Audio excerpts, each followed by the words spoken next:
I'm going to start at the beginning. Um, so I think I think there were clues early on that the way that my brain worked um, might be slightly different to other people's.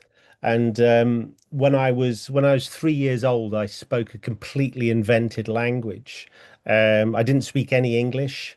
Um, I just spoke this kind of invented language, and my mother, being my mother and being who she is, just thought it was very it was very endearing. Um, and I think interestingly, in the environment I was living in, there were none of those kind of frameworks, those kind of ways of saying you must do things certain ways. I did eventually, as you can tell, start to pick up the spoken language, um, but it definitely was the beginning of something. And what I've decided to do is to talk um, sort of specifically or try and concentrate as much as I possibly can on the works that are in the show.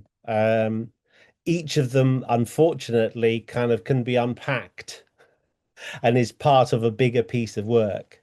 Um, but I thought we would start here, which is uh, uh, this is 30 years ago. I And it's a kind of response to the fact that when I was 7, 8 years old, I was placed into a special educational unit in mainstream education, um, and I stayed in that unit until I was 16, um, and got an unconditional place to art college. I was already told when I was like 12 or 13 that I could, I could pass the arts exams and move on.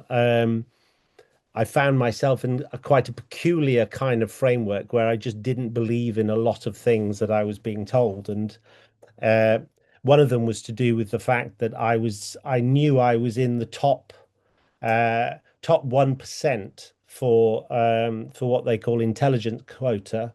I also knew that I was in the bottom 1% for academic achievement. And the conclusion that I came to was that academic qualifications and intelligence measures were just crap. That neither of them actually showed you anything. You couldn't work with those. They were, and I met a lot of people who were supposedly intelligent who were idiots, and lots of people who were supposedly idiots who seemed very intelligent.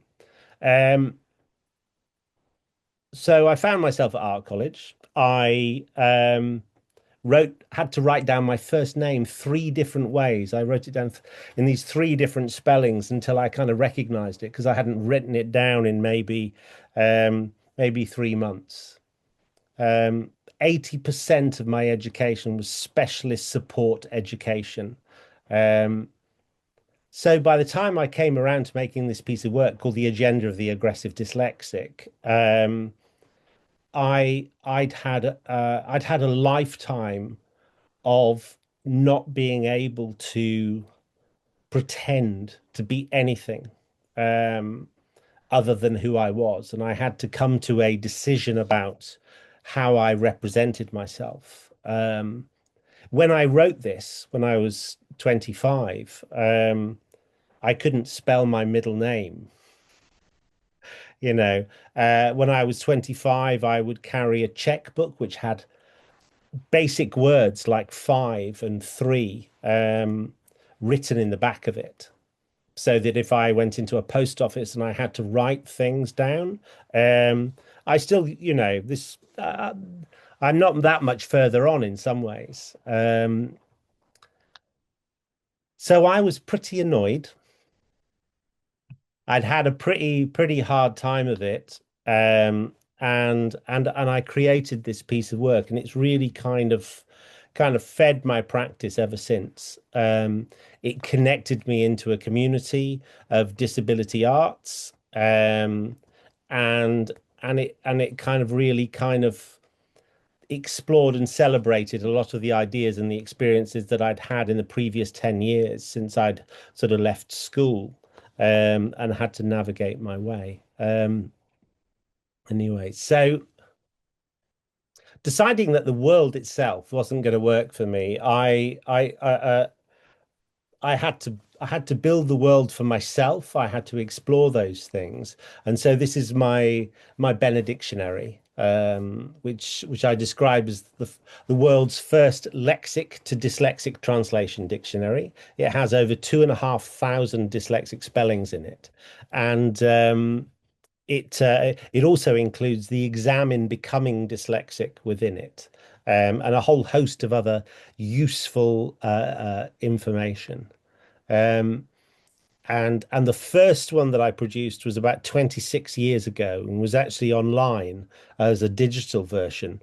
And you could pick up bodies of text, 20, 30,000 words, and you could drop them into the benedictionary, and you could press benedictionize, and it would translate them. And then you could drop them back into Word. Um, and someone told me very gleefully that they were so impressed by it, it actually broke Word, because when they dropped this text that they'd pasted in, it did a thing that I called the red line dance, which is when you drop the text in, the red lines just start appearing, they start running down the page, they're under everything.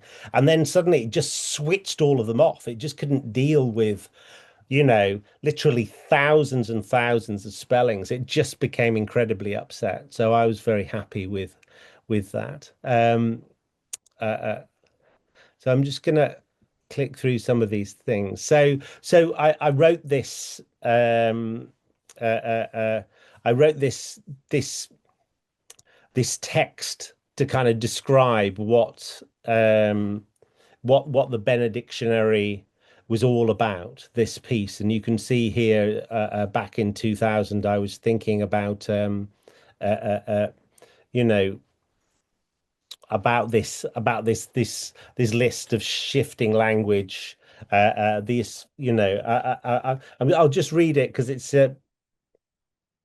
I think it's a list of shifting language of words which find it hard to be nailed down, a word list of the sculpted voice of instinct, the lexic for the dyslexic, the phonetic, the Benedict's dictionary, blessed words which guide the foreign mind to things communicated, thoughts made and now not forgot, archived but not dead.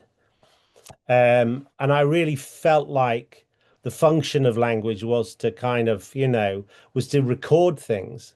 But I'd had this extraordinary experience, a very unusual experience of writing huge amounts when I was 14, 15 years old in these notebooks. And just to see the stories and the shapes and the ideas materialize. And then what would happen is no one could read them.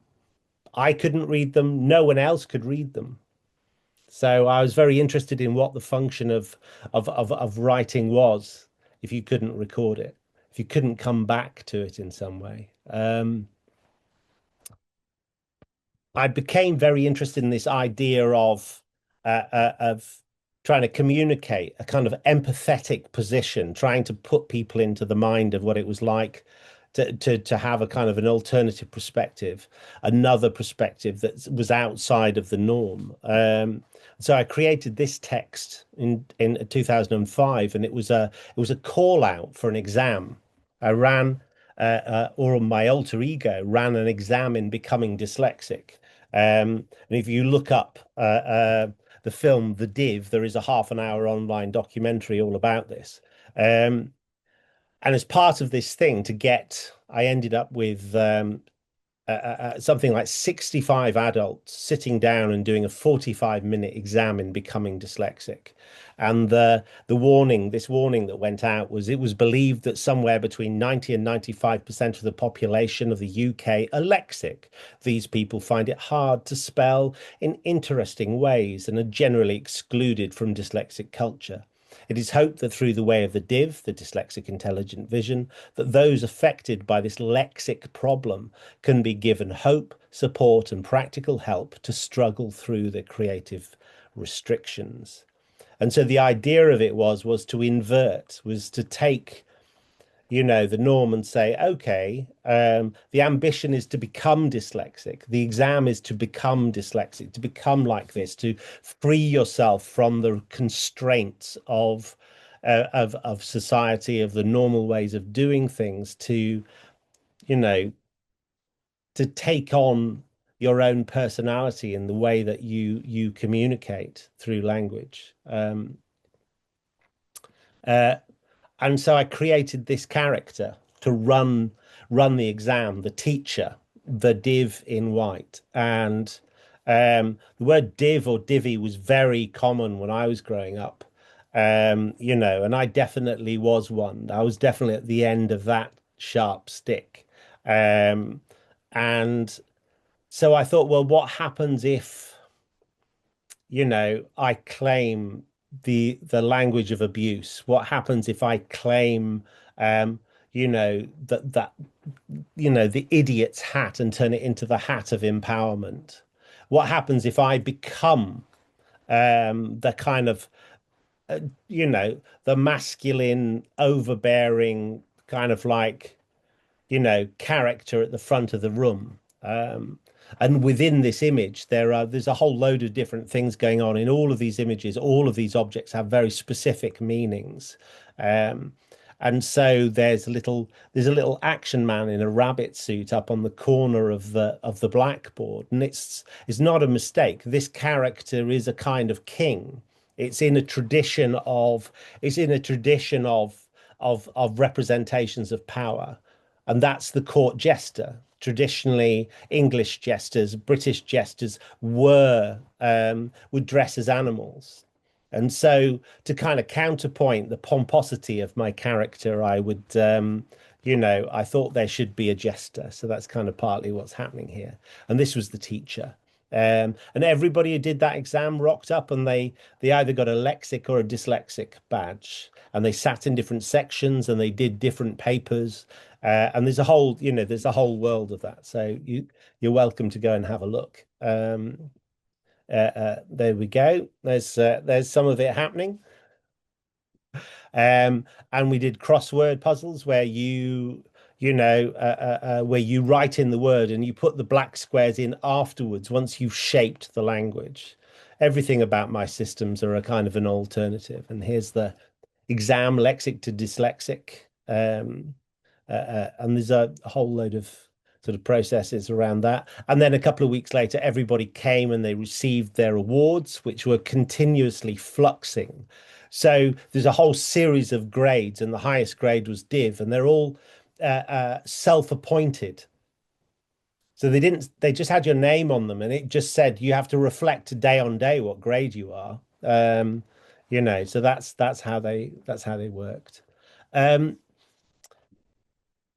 a little while after that, a few years later, I started doing this lecture, which is called 3D Thinkers in a 2D World, which was a kind of story about the way that my brain worked in a whole series of different situations. I talked quite a lot about my childhood. I talked a lot about the way that my brain would see things, and I would draw them, and then I'd look at them and describe how I'd gone somewhere else in my head to look at something, and then traveled a distance and returned somewhere. The way that I could remember the way that things looked, and I could draw them if there were things from when I was five. So just about the characteristics of my brain and about some of the stories around uh, uh, uh, you know, this 3D thinking characteristic. So this was my evangelist. And everything in this has a whole series of different kinds of references. Often these div characters, they're cross-referenced. They're a series of different iterations of a kind of a character, a different face. And the tree itself in this image is a kind of character that is resurrected in different points and is based on the mathematics of beauty, and is the limbs and everything in it and the positions of everything are based on the mathematical equation of phi, which is the golden section. Um, so there's a whole load of things going on there, and I think I always loved sculpting and making objects, and creating worlds. And this was the thing about the kind of, the characteristic of this for me was the opportunity to kind of, build these spaces. Um, and in fact, that's that tree again being represented in another way. And there's a whole series of quotes. There's 10 of these images where it reveals what the quotes are, and they're all in different typefaces. And if you don't have the color cipher over the top, it's impossible to draw out these different quotes. They're kind of hidden in plain sight. And there's a black and white one where there's no way that you can pick it out. And in this image, there are narratives about politics, about history, about culture, about finance. But unless you have the right cipher over the top of the image, there's no way of knowing what's actually in this kind of space. Um, so again, about interpretation, about language, about the way that we see things. Um, More recently, I I created the div in grey, the architect, and again returned to some of these kind of themes about space and imagination. And I was really interested in this idea about the way that your brain can transport itself to other places. And so I started thinking about urban space. I started thinking about the way that everything is so kind of local. And what happens if you can see through walls? What if you can see beyond the standard surfaces of things? And I did a residency where I designed a piece of tech, and specifically for this character. Um, and it's so the platform the platform that runs the program, the type of battery, the type of screen, the case, everything had to be researched and kind of built for this character. Um, and what I did was I created a film. I walked from one end of the river, from a damp field on the top of a hill. Um, I walked down to where this river. So this is the beginning and the end of this river that's recorded on the suitcase. Is this damp field to this point where underneath platform number one in the center of Sheffield, all of these rivers collide and kind of disappear. Um, and so I went looking for rivers, walking above rivers, carrying this underground river that I filmed in waders with a camera, and would carry around. It would also broadcast the sound of the river to radios that people would carry. So this is Yorkshire Sculpture Park, where people were carrying these things, and I was very interested in the idea that the fact that I had a secret camera in my pocket. I was being videoed. There were CCTV cameras inside of the building. I was carrying a screen. I was very interested in this idea of what's seen and what isn't through technology. Um, and walking over the top of a waterway that runs underneath the field was part of that. I've also been to other rivers and walked above them, and waterways. And so this is Venice, where the div in grey went for a little walk. These are some of the little. In fact, that's a coming back from there. This Venetian tower is in that, mixed in with other buildings, that ended up in the final photograph. So these are some of my sketchbooks, some of my kind of ideas around these kind of things, and these patterns, these structures that I like to photograph, these characters sort of displayed. So the latest, or the one who's about at the moment, is the Div in Black, which is a kind of a reconnection to the idea of the agenda of the aggressive dyslexic, which had its 30th anniversary last September, and I'm doing some projects around that, at the moment. And he's my anarchist. Um, he's my independent character, and he's the one who's trying to stand up for himself and for the kind of values of alternative perspectives of personal experiences. Let's see if this one works. G. G is for gift. If dyslexia is such a fantastic gift, how come it means you're more likely to have mental health problems, be unemployed, and end up in prison? N. N is for neurodiversity. It's not a thing, it's a conversation, a set of conflicting ideas, a community of respect we are hoping to build. S. S is for school. Are schools more suited to morons who can spell than they are to geniuses who can't? D. D is for div, subverted from the slang for idiot or fool, transformed into the dyslexic intelligent vision. So um, the div in black likes to work with the sculptures and these kind of objects. Again, it's very much a kind of mixture of these different things. I so I've always liked dressing up. I've always liked playing. I've always liked making and sculpting things. So this character is a kind of a way of me kind of actually having a bit of fun making things. So this is what that particular performance looks like. And I think one of my favorite parts of this, or the way of kind of is this it's a literal um sort of retracing my footsteps.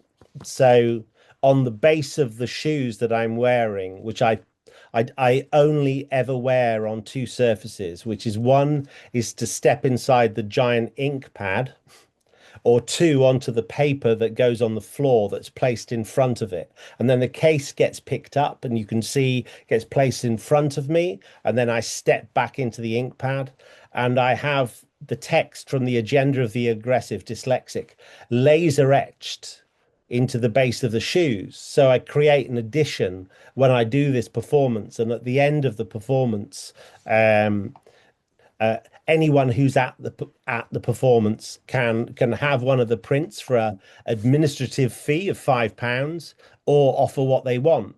Um, and it's a kind of way of kind of recording, you know, those kind of particular you know, kind of places. And the way that it works is the curator of the gallery usually follows behind, picking up the prints.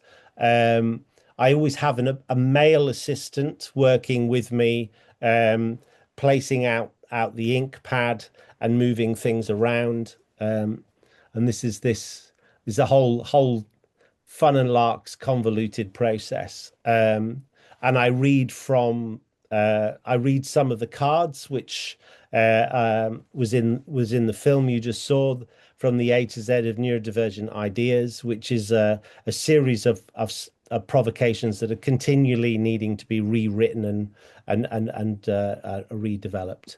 Um, and this was the image that I made uh,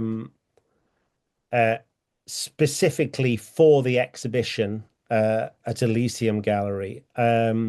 It was about a year or so ago. I basically restored a very large camera. It's about 5 foot long and about 20 inches high. It has two sets of bellows, both of which have been replaced. And um, I'd always liked the idea of producing some large glass photographic plate on it. There's something about showing the actual image, not a reproduction of it. I've always been very interested in the idea of the original or the copy. And so that image that's on display in the exhibition currently is one uh, uh, that is that's it. That's what was in the back of the camera. So if you come and see it, um, it's not a print. The other thing as well about it, which you can't get from this copy, is that if you look at it very carefully, the black in the image, the black of the hat and the black of the jacket itself, are made up of a sheet of black cloth, which the image is sat on, and that cloth is the offcut from the suit, from the hat. And you can just about pick out the texture of the suit and the hat in there. So there you go. That's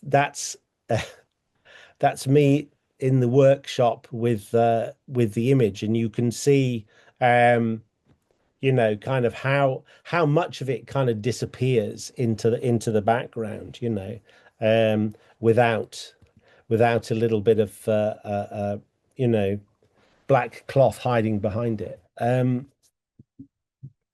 I think it was I think it was I don't do many exhibitions, and I think it was just for me it was just really nice um to actually exhibit those prints. When each one of those photographs represents years of work of costumes, of the development of performances. There's a book for most of one of the each one of those photographs is an associated kind of book. There's a project. There's a whole world of things that have been produced, and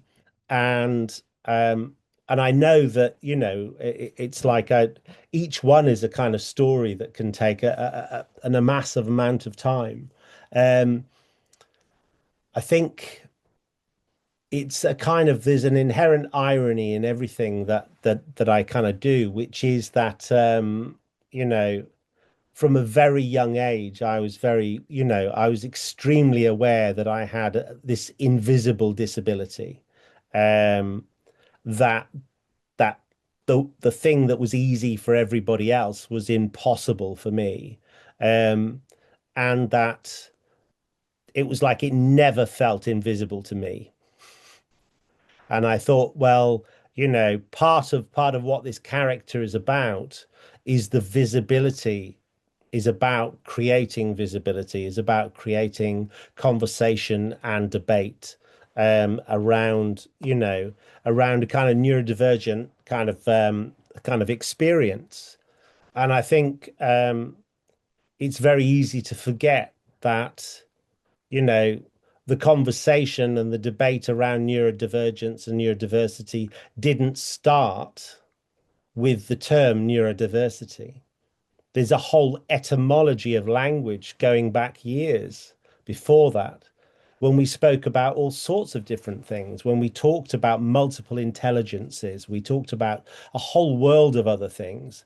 That's just a staging post along the way. And for me, I'm very interested in trying to explore and tell that story of the way that we think differently, um, and the kind of and though I find myself being very serious in my delivery, um, there's there's a lot of humor to be had in this, you know, in these experiences. So anyway, I'm I think maybe what I'll do just to finish off is I'm gonna go old school. This is I'm gonna go to this book here, which is the Benedictionary, which and I'm gonna read the poem which is in the back of it just to finish off, which uh, uh, until recently I didn't have to hold quite as far away from me as I do now. So here we go. Changing the world. Ever since I was a small boy, I've been changing the world. What I would do is go to a special place, a field, a small wood, or a space behind a shed. There, with a small shovel, I would dig. When the hole in the earth is made, I put some treasure in there and replace the turf or stone. And I hope there are others like me so I can discover treasure too. There you go.